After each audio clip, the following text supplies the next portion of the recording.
Ara bé, ja ho sabeu, que el dia que es va inaugurar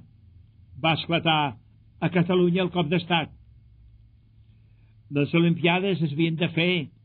el diumenge 19 de juliol i la revolució va esclatar el 18. Però a Barcelona no va triomfar el cop d'estat, perquè Capitania General no va seguir. El general Llano de la Encomienda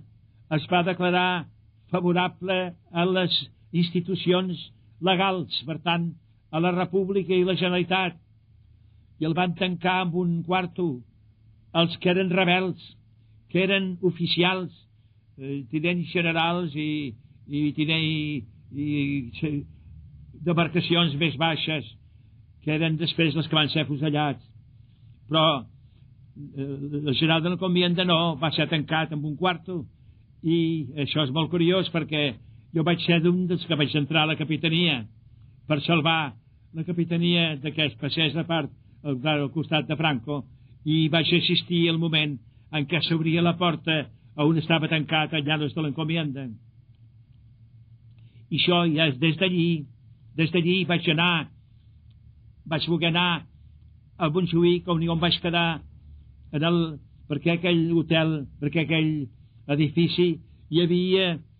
un edifici que s'hi podia viure,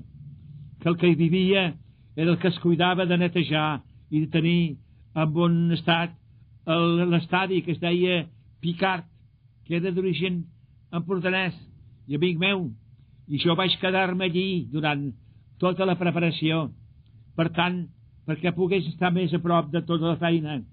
Però em van despertar les canonades i des d'allí vaig baixar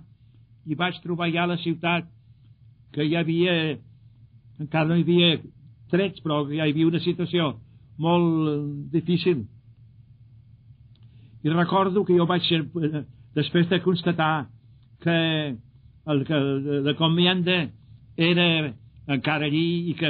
que Barcelona no havia guanyat, vaig creure que encara podríem fer l'Olimpiada, i vaig anar a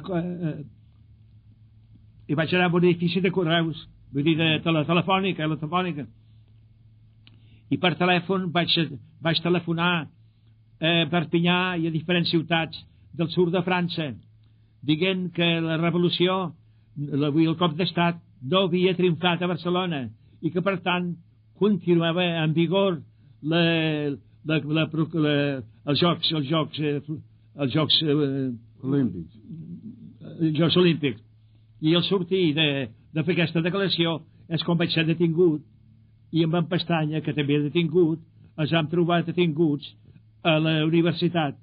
l'edifici de la universitat, i d'allà vaig poder escapar i anar també al meu pis de la Montjuïc, i des d'allà després ja tornar per quedar-me a la Generalitat. I aleshores jo tenia un pis de Cervera, prop de la plaça d'Espanya, precisament el tenia allí perquè fos prop i vaig anar al meu pis, i esclar ja no hi va haver més